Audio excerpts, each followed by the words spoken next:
Hello दोस्तों, good morning student. आज का अपना टॉपिक रहेगा निद्रा। चरकाचार्य जी ने जो आयुर्वेद में 3 उपस्तंभ बताया है, उसमें कहा है कि त्रयो उपस्तंभ आहार स्वप्न ब्रह्मचर्योर्मिति, यानी आहार, स्वप्न और ब्रह्मचर्य, यह 3 उपस्तंभ है अपने जीवन के। आहार के बारे में आपको सब पता है, ब्रह्मचर्य के बारे में भी मैं बाद में बताऊंगा, लेकिन आज स्वप्न यानी निद्रा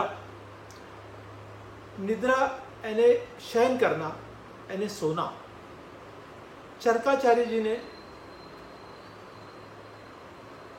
निद्रा क्या होती है, निद्रा के क्या गुण हैं, निद्रा से क्या फायदे हैं, निद्रा से क्या नुकसान है और निद्रा अपने जीवन में क्या स्थान रखती है, यह बताते हुए यह बताया कि निद्रा यहाँ तम से उत्पन्न होती है। जब शरीर में सत्व रज तम ये 3 गुण है तो तम गुणों के कारण निद्रा आती है, ऐसा चरकाचार्य जी ने कहा है। निद्रा से शरीर का पोषण भी होता है, यह भी कहा है। यानी निद्रा यह शरीर के लिए बहुत आवश्यक है। अगर किसी को निद्रा नहीं आती, 24 घंटे में वो अगर नहीं सो पाता या नींद नहीं ले पाता, तो निश्चित ही उसके शरीर के अंदर कुछ न कुछ उपद्व्याप यानी रोग होने की संभावना हो सकती है। शरीर जब दिन भर का कार्य करने से थक जाता है और अपने 5 इंद्रियां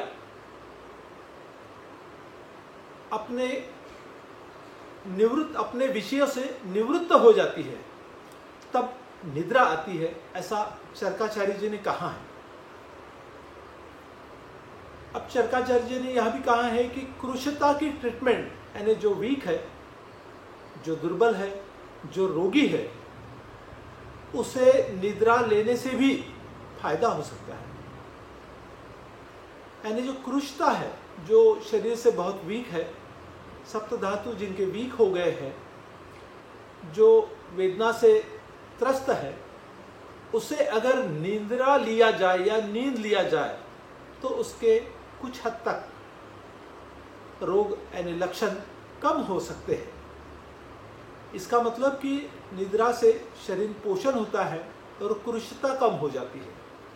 इसका विरुद्ध यह है कि शरीर के अंदर किसका कफ बढ़ा हुआ है, जो स्थूल है, जो कफज व्याधियों से ग्रसित है, उसने अगर अधिक मात्रा में निद्रा लिया तब भी वह घातक हो सकता है।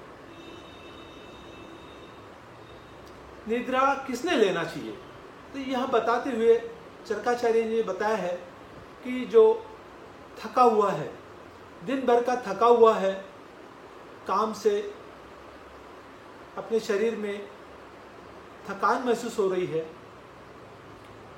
जो रस रक्त मांस अस्थि मज्जा शुक्र इस धातुओं की कमी हो गई है, यानी धातु क्षय हो गया है, जिसे रक्त की कमी हो गई है, जो रोगों से ग्रसित है, उन्होंने निद्रा लेना चाहिए। निद्रा लेने से ऐसे रोगों में कुछ लक्षण शांत हो सकते हैं। अति निद्रा लेना भी यह एक चरकाचार्य जी ने घातक बताया है। जो कफज व्याधि से ग्रस्त है, जो स्थूल है, जो रात को भी सोता है और दिन को भी सोता है, उनके तमोगुण बढ़ जाते हैं और वह डिप्रेशन में रहने के चांसेस रह सकते हैं। अति निद्रा आना यह भी एक दुखद बात है। वैसे निद्रा कब लेना चाहिए, दिन में लेना चाहिए या रात्रि में लेना चाहिए, यह बताते हुए चरकाचार्य जी ने बताया है कि रात्रि की निद्रा अति उत्तम है, क्योंकि रात्रि का जो काल है वो तमोगुण का काल बताया है और निद्रा यह तमो अवस्था में ही लेना चाहिए। तो रात्रि का काल निद्रा अवस्था का काल है। लेकिन आज की घड़ी में बहुत बार ऐसा होता है कि बहुत से लोग रात को नाइट ड्यूटी करते हैं, कभी कभी शिफ्ट ड्यूटी में कोई रहता है, तो ऐसे व्यक्तियों को दिन में निद्रा लेना अत्यंत आवश्यक है। अगर किसी की नाइट ड्यूटी है और रात को वो 8 घंटे अगर कंटिन्यू जागते रहता है तो उसके आधा समय यानी 4 घंटा दिन में सोना चाहिए। जिसको निद्रा नहीं आती उन्होंने क्या करना चाहिए यह बताते हुए, जब अपन दिन भर काम करके थक जाते हैं उसके बाद में भी अगर घर में जाने के बाद नींद नहीं आती, किसी चिंता में, किसी भय में, किसी शोक में अगर ग्रसित है और निद्रा नहीं आ रही है तो उस वक्त चरकाचार्य जी ने बताया है कि यह कार्य करना चाहिए। तो कौन से कार्य करना चाहिए?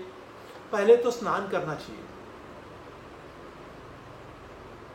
शरीर के ऊपर जो मल है, जो पसीना है वह निकाल लेना चाहिए। अच्छे शुद्ध शीतल जल से स्नान करना चाहिए। वस्त्र बदल देना चाहिए, स्वच्छ वस्त्र धारण करना चाहिए। शयन कक्षा में सुंदर ऐसे स्प्रे करके या अगरबत्ती लगा के या सुगंध करके चादर बदल के, क्योंकि चादर में कहीं कचरा हो तो भी नींद नहीं आएगी, तो बेडशीट अच्छे स्वच्छ करके लाइट ऑफ करके निद्रा लेना चाहिए। निश्चित ही ऐसा करने से शांत निद्रा आ सकती है। और चरकाचार्य जी ने बताया है कि दिन में अधिक नहीं सोना चाहिए, क्योंकि दिन में अधिक सोने से भी कुछ नुकसान हो सकते हैं। जैसे अति स्थूल व्यक्ति है जो कफ से ग्रसित है, जो मोटे हैं, जो कफ प्रवृत्ति के हैं, जो त्रिदोष व्याधि से ग्रसित है, ऐसे लोगों ने दिन में निद्रा नहीं लेना चाहिए। तो रात में निद्रा लेना अत्यंत उत्तम कार्य है। निद्रा से शरीर में क्या फायदे होते हैं यह बताते हुए चरकाचार्य जी ने बताया है कि शरीर के रस, रक्त, मांस, मेद, अस्थि, मज्जा, शुक्र, यह सप्त धातु की वृद्धि होती है। तीनों दोष शांत हो जाते हैं। शरीर में कोई रोग अगर आ रहा है तो वह रुक जाता है। पांचों इंद्रियों को विश्रांति मिलती है, जिससे अपने शरीर के बुद्धि, हृदय, सारे शरीर को ही एक विश्रांति मिलती है। उसे एक रेस्ट मिलने के कारण शरीर में बल वृद्धि होती है, निरोगी रहने की क्षमता बढ़ जाती है, जिससे इम्यूनिटी पावर भी बढ़ता है। प्रॉपर रात को अगर 7 घंटे अगर निद्रा लिया जाए तो इम्यूनिटी पावर बढ़ती है। यहाँ चरकाचार्य जो बताया है बहुत सही बात है, क्योंकि अभी अभी कोरोना में जब लॉकडाउन हुआ तो लोगों को कोई काम नहीं बचा था, बस घर में निद्रा लेना, खाना अच्छा और सोना, ये 2 ही कार्य बचे हुए थे। तो ऐसे कंडीशन में बहुत सारे लोगों ने बहुत अच्छी विश्रांति लिया, जिसके कारण अन्य रोगों की उत्पत्ति ही नहीं हुई। बहुत सारे लोगों के इम्यूनिटी पावर बढ़ने के कारण आगंतुक जो रोग आ रहे थे वो रुक गए और छोटे मोटे रोगों से उनको छुटकारा मिल गया। इसलिए उन दिनों में पेशेंट की थोड़ी कमी आ गई थी। क्यों? कि निद्रा भरपूर हो रही थी और निद्रा अच्छी लेने से ही इम्यूनिटी पावर बढ़ता है, जिसके कारण चलते हुए अपने को नए अन्य रोग आने के चांसेस कम हो जाते हैं। बहुत बार हमारे पास इतने में जो पेशेंट आ रहे हैं वो बता रहे थे कि डॉक्टर साहब ये कोरोना पीरियड में हमारा वजन कम हो गया। मुझे आश्चर्य हुआ कि कोरोना पीरियड में ना आप घूमने जा रहे थे, ना कोई काम कर रहे थे ज़्यादा का, खा रहे थे और सो रहे थे, फिर भी वजन क्यों कम हुआ? तो इसका यही कारण है कि निद्रा से वात शमन होता है। निद्रा से कफ की वृद्धि होती है और वात का शमन हो जाता है। अगर वात का शमन हो गया तो अतिस्थूल जो व्यक्ति है वो ऑटोमेटिक उनकी स्थूलता कम होते जा रही थी। बहुत बार ऐसे इतने में पेशेंट बता रहे थे कि हम जब ऑफिस में जाते हैं तो टेंशन रहता है, उसके कारण वजन कम नहीं हो रहा था, लेकिन कोरोना पीरियड में हुआ उल्टा कि विश्रांति भरपूर हुई और वजन भी कम हो गया। तो ये मुख्य चरकाचार्य जी ने उस वक्त जो बताया है कि निद्रा से इम्यूनिटी पावर बढ़ती है, यह आज सिद्ध हो जाता है इस बात से कि निद्रा अपने को बल देने वाली है, इम्यूनिटी पावर देने वाली है। किस व्यक्ति ने कितने घंटे निद्रा लेना चाहिए, यह भी चरकाचार्य जी ने विशेष बताया है। बालपन में यानी छोटे बच्चे जब पैदा होते हैं तो 20 घंटे 22 घंटे सोते हैं, बस मदर का दूध पिया सो गए, थोड़े 4 घंटे बाद उठे, मदर का दूध पिया छो, यानी वो 20 से 22 घंटे जब छोटे अगदी बिल्कुल 1 महीने 2 महीने के रहते हैं तो 20-20 घंटे छो। लेकिन जैसे जैसे बच्चे बड़े हो जाते हैं उनकी निद्रा कम हो जाती है। तारुण्य अवस्था में जो कार्य करते हैं उन्होंने एटलीस्ट 7 से 8 घंटा सोना ही चाहिए। जो कॉलेज में पढ़ने वाले बच्चे हैं उन्होंने भी 8 घंटे नींद लेना अति आवश्यक है, क्योंकि जब कोई विषयों का आकलन करते रहते हैं, मतलब पढ़ाई करते रहते हैं, अपन कोई ज्ञान ग्रहण करते रहते हैं तो अपनी बुद्धि यानी ब्रेन्स थकता है। वो जो ग्रहण किया हुआ ज्ञान है वो एब्सॉर्ब होने के लिए, वो स्मृति में रहने के लिए निद्रा लेना बहुत जरूरी है। एग्जाम पीरियड में भी अपने को नींद बहुत आती है। इसका मेन कारण यही है कि जब आप पढ़ते हैं तो अपने पूरे जो ज्ञानेंद्रिय है वो थक जाते हैं और थकने के कारण ऑटोमेटिक नींद आती है। लेकिन नींद आने से अपन जो विषय का आकलन किए, जो विषय का अपन ग्रहण किए, वह बुद्धि में स्मरण शक्ति में फिट हो जाता है। अगर कोई रात और दिन पढ़ता है तो बहुत बार ऐसा होता है कि उसे जो पढ़ा हुआ समय पे याद नहीं आता, ऐसा भी होता है। इसलिए कॉलेज की अवस्था में 7 से 8 घंटा नींद लेना अत्यंत आवश्यक है। लेकिन जैसे जैसे तारुण्य अवस्था बढ़ती है, आदमी 30, 35, 40 की तरफ जाता है तो 7 घंटा नींद रात को अति उत्तम है। अगर कोई नाइट ड्यूटी करता है तो उन्होंने आधा समय यानी 4 घंटा दिन में सोना बहुत ज़रूरी है। अगर कोई रात को 7-8 घंटा नहीं सो रहा है तो उसने एटलीस्ट 4 घंटा दिन में नींद लेना बहुत ज़रूरी है, जिससे बैलेंसिंग प्रॉपर रहेगा।